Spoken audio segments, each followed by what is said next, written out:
singing to that highway song. Got a little naive smile, the kind that drives you out. Nothing like playing with fire, brings boy to life. You with a fuse in your life, you're good, you're dynamite.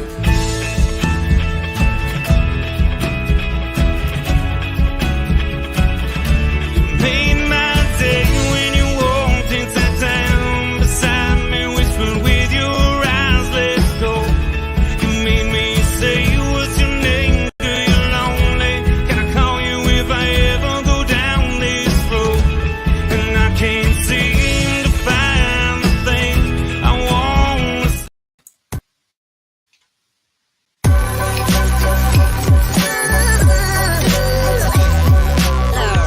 The following is a presentation of the Belly Up Sports Media Network. 1420 Sports Bar Podcast, Yankees Week in Review. Listen in throughout the baseball season as we will go over the week that was for the New York Yankees. We'll talk about what went right, what went wrong this week, this day in Yankees history, Yankees birthdays, and predictions of what the Bronx Bombers record will be at the end of the upcoming week. It's 1420 Yankees Week in Review, the Yankee Tavern North, brought to you by SeatGeek. So put on your pinstripes, grab a beer, and let's get in.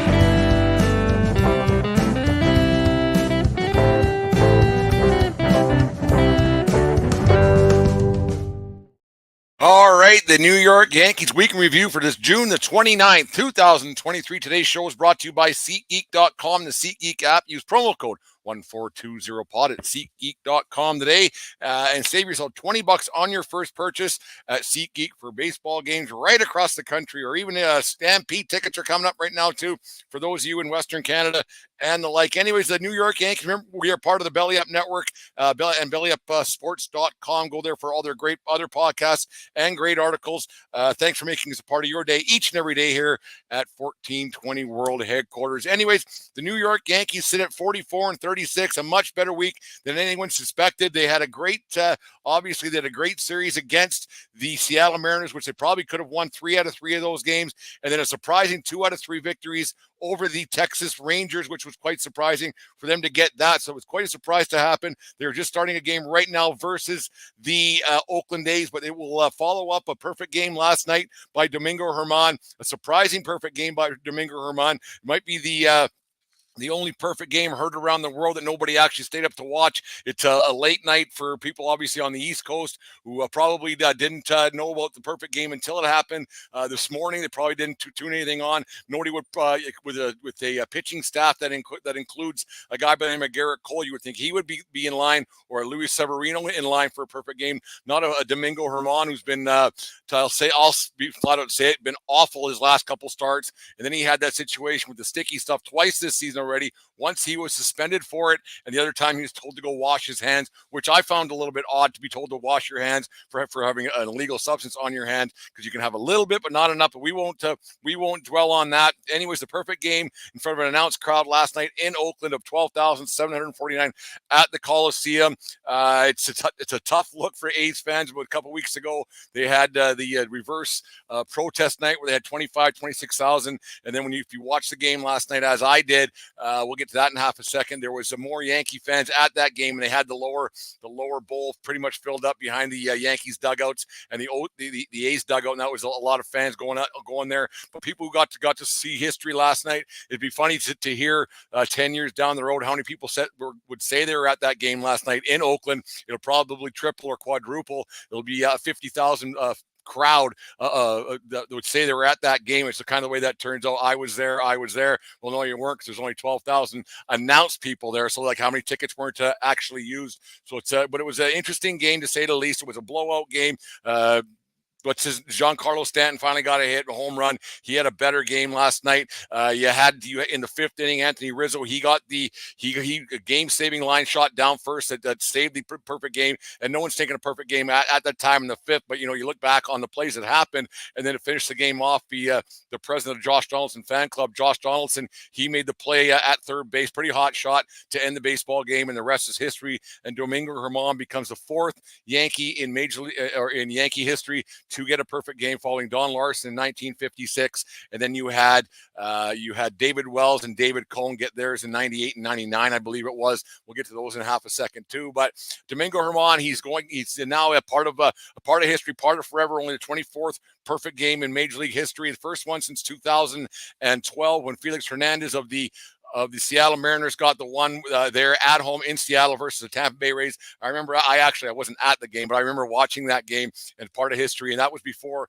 they even had the notifications on the app and everything else that would come up, say no hitter alert or perfect game alert that comes up whenever they come on. And to a man, I always tune into these ones, and you want to see a part of history because they are so rare. It's only, like I said, only 24 in the history of Major League Baseball.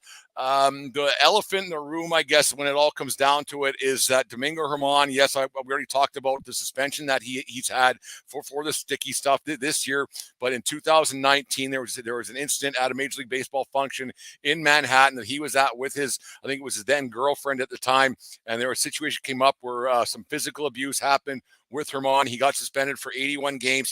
He got sat down and with his teammates. He went and apologized and everything else. But it's a situation that you can't put behind you. There's a thing that a few things in this world that I don't know are forgivable. And I'm not saying I forgive him or I forget or anything else. I'm not getting into that just quite yet. But there is this is one of these perfect games where you might think that maybe this isn't the guy that Yankee fans wanted to get the perfect game, or baseball fans wanted to get the perfect game. And yes, it's part of history and everything else, but there are some things that you can't look past. And I'm not saying that that I'm without fault and I haven't made a mistake in my life or a mistake or two in my time, because I definitely have, not to that extreme, obviously. And he has made some improvements with his life. He has said sorry. He has done things to right the wrong, to right the ship, I guess you could say. But it's kind of one of those situations like, when do you forgive and when do you forget?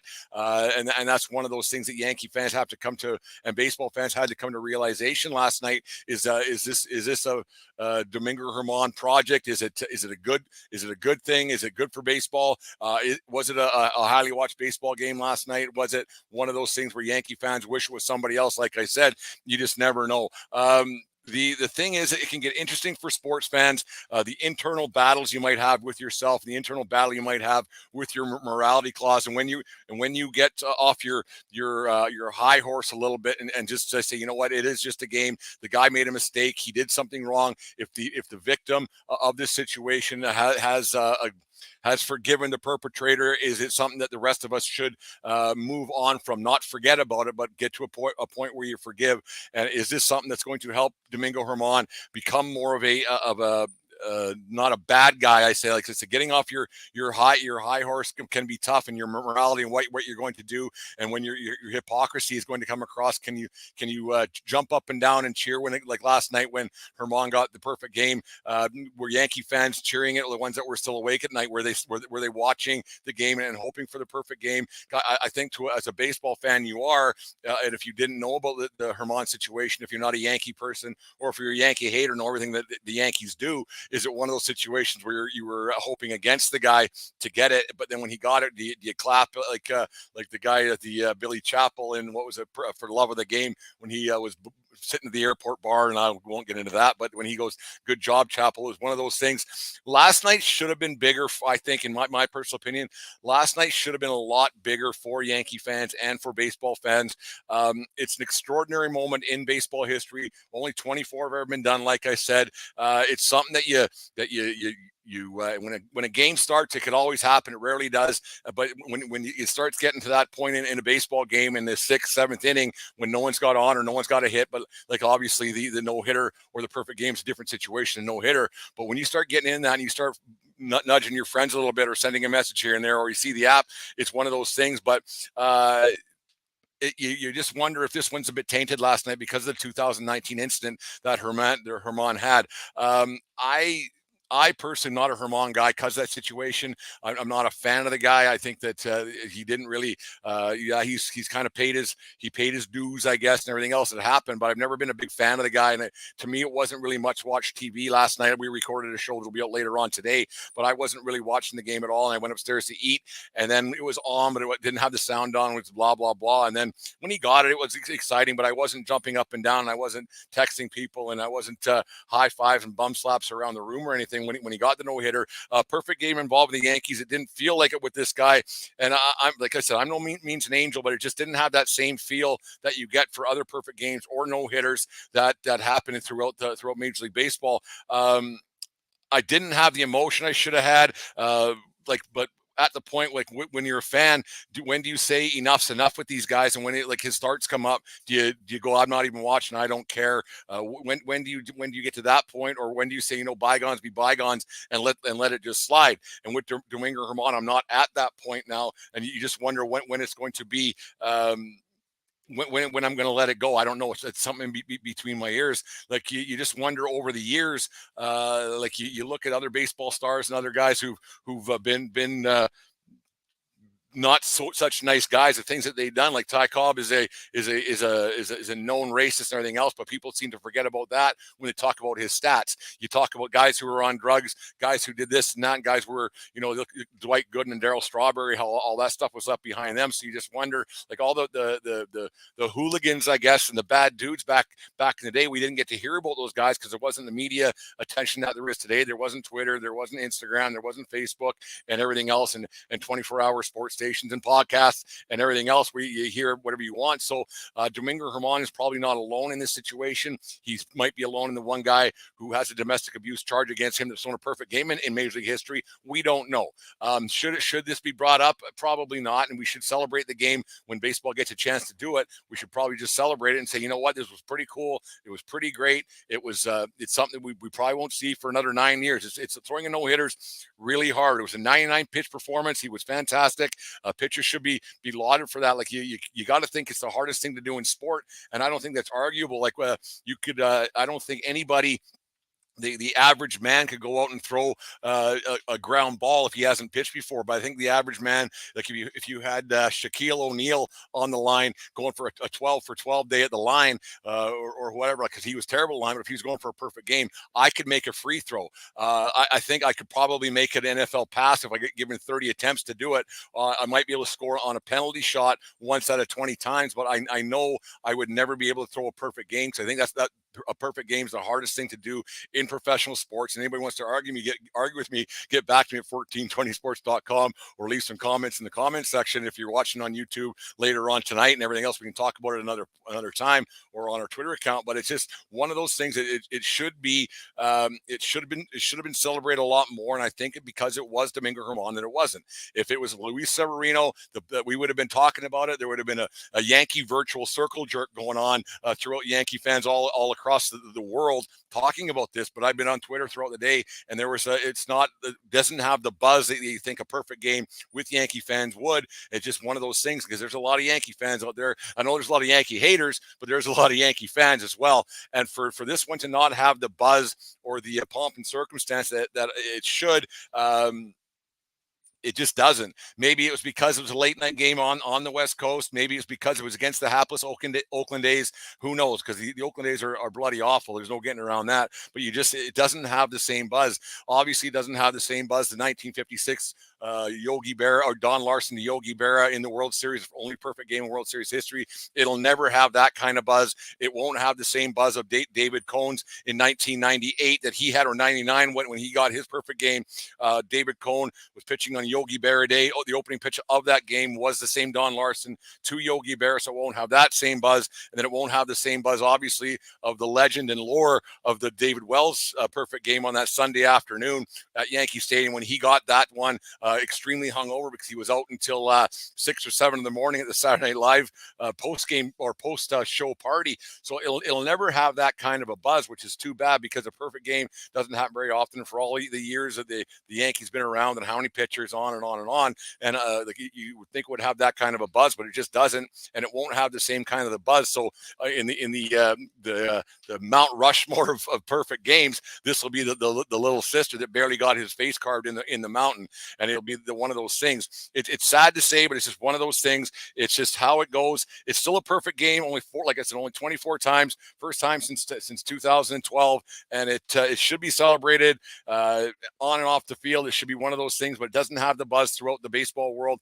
that it probably should have. The Yankees got the win. They should get the win today. It's one of those things that they got to get these wins as they go. And if you can add a perfect game into the win and everything else, it makes things a little bit sweeter. And who knows? And it's funny. It's like I was thinking about this this morning. Like I wonder how much of a hypocrite I'm going to be if Herman's on the hill to get us to get the us. I don't play for the team, so I shouldn't say us. But if Herman's on the hill come September and gets a big win, will I be cheering that big win a little bit more? Probably. If Herman's on the hill pitching in the playoffs and gets a playoff win, will I be cheering for that? Probably. Well, if Herman gets a World Series start and gets a win, will I be cheering that? Absolutely. So it kind of makes me hypocritical a little bit to not be cheering this perfect game that because I don't really care for the guy and what he did. Like I'm not saying I've never committed a sin, and like I said earlier, but I've never cared for the guy since the domestic violence situation he got himself in 2019. So I just wonder what the deal is there with the guy, and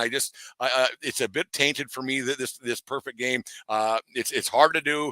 24 guys have done it. I wouldn't be able to do it. It's one of those things, but it's tainted for me. And like I said, it's a little hypocritical for me to sit down here at the Yankee Tavern North in Lethbridge, Alberta, cheering the guy on when behind the scenes I don't really care for the guy, and I rarely watch his starts when he's on the hill. It's just one of those things. But like when he gets that big win, and if he gets that big win in the playoffs, I'll probably watch a lot more, and I'll be cheering for him a little bit more for a team victory than I would an individual victory like he had last night.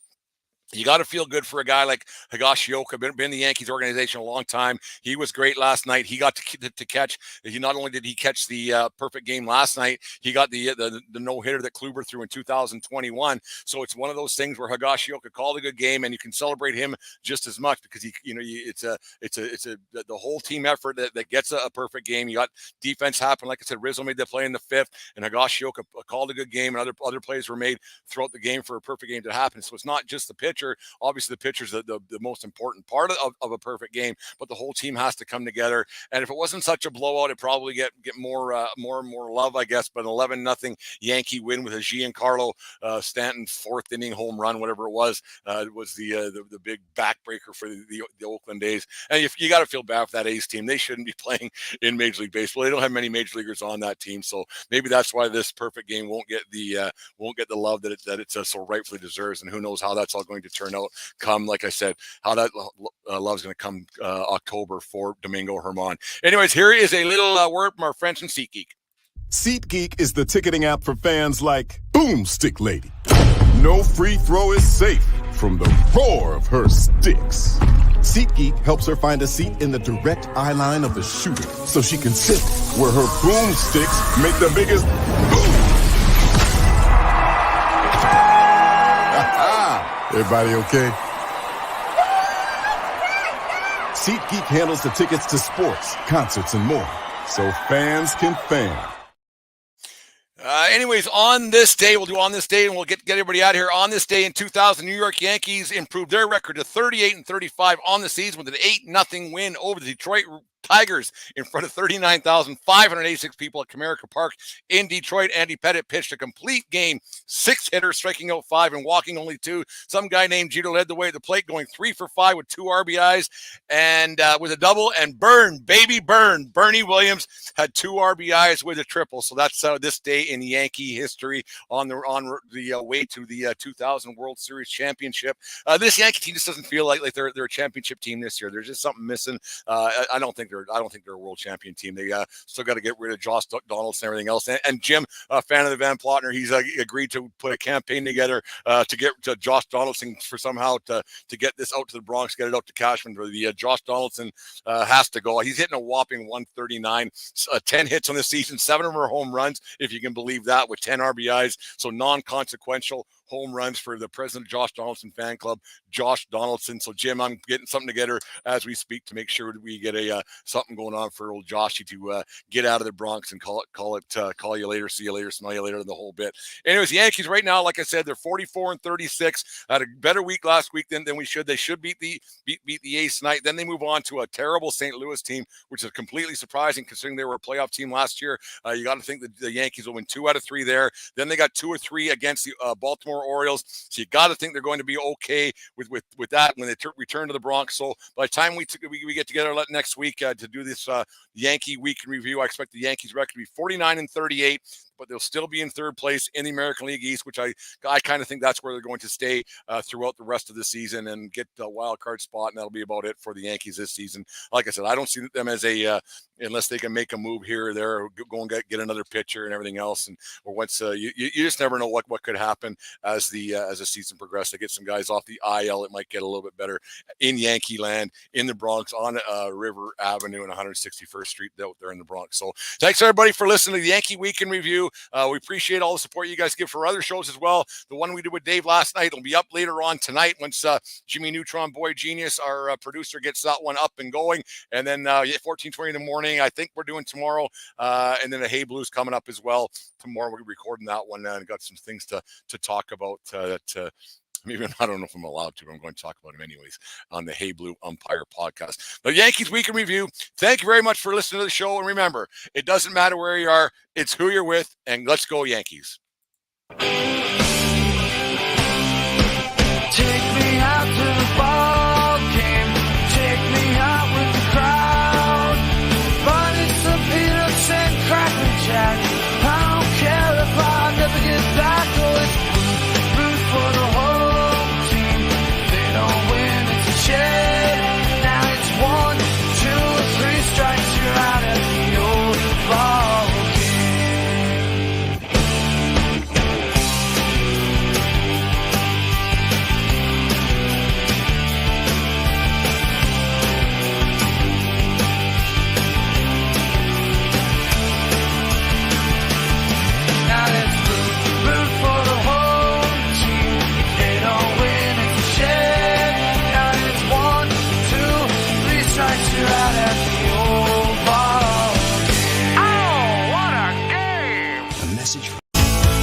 Don't be stupid. What are you, stupid or what? You just listened to the 1420 Sports Bar podcast. 4 beer with sports talking a whole lot more. We are part of the Belly Up Media Network. Let's get in.